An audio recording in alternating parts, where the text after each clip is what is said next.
بسم اللہ الرحمن الرحیم۔ السلام علیکم۔ آج کی ویڈیو میں ہم آپ کو قرآن پاک کی سورہ کہف میں بیان کی گئی ایک حیرت انگیز کہانی سنائیں گے۔ یہ کہانی ہے اصحاب کہف کی۔ یہ کہانی کچھ نوجوانوں کی ہے جو ایک ظالم بادشاہ کے دور میں رہتے تھے۔ یہ نوجوان اللہ کی عبادت کرتے اور بت پرستی سے دور تھے۔ ظالم بادشاہ کے ظلم سے بچنے کے لیے یہ نوجوان ایک غار میں پناہ لینے چلے گئے۔ 309 دن اللہ تعالیٰ نے انہیں غار میں سلا دیا اور وہ کافی سال تک سوتے رہے۔ اس دوران اللہ نے ان کی حفاظت کے لیے کی اور ان کے جسم کو محفوظ رکھا۔ جب وہ جاگے تو انہیں لگا کہ وہ صرف ایک دن یا اس سے بھی کم عرصے کے لیے سوئے ہیں۔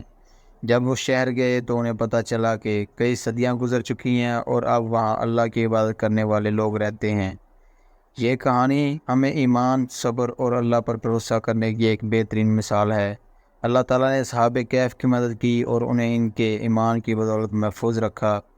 یہ کہانی ہمیں یہ درس دیتی ہے کہ مشکل وقت میں بھی اللہ پر بھروسہ رکھنا چاہیے اور اس کی راہ پر قائم رہنا چاہیے۔ ویڈیو پسند آئی ہو تو لائک کریں اور سبسکرائب کرنا مت بھولیں تاکہ مزید اسلامی کہانیوں کے لیے ویڈیو آپ